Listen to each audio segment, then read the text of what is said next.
شبی آرام تو را یاد کنم، نوری چشمانت بدیل میرسد، با تبسمت جهان روشن است.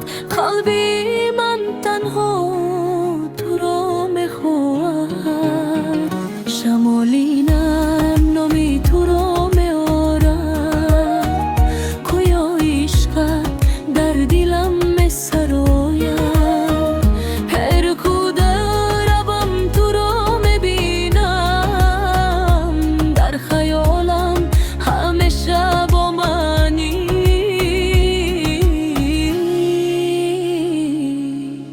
چشمانی تو مثل ستاره، در دلم نوری عشق آور.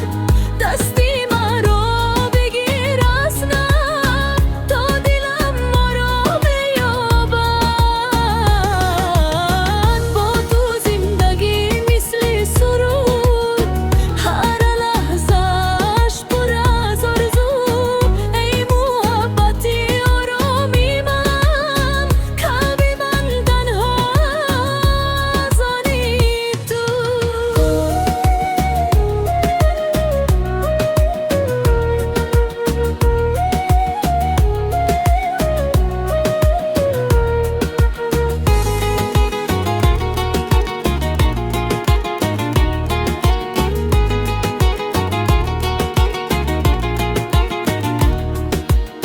صدای خندت مثل بهار، در دلم گلها را نشناند.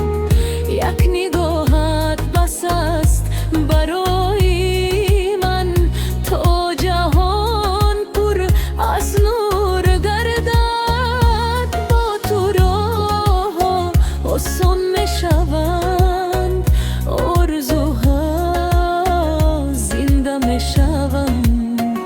هر شب و روز تو را میخواهم، عشق تو در دلم جاویدان.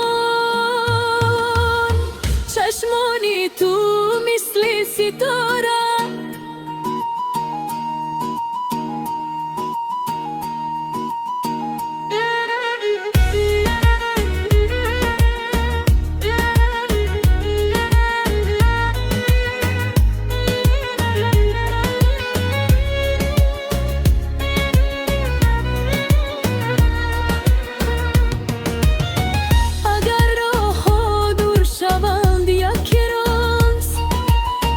قلبها باز هم نزدیک میمانند. عشقی ما مثل نور سحر، در آسمان ابدی بماند. چشمانی تو مثل ستاره،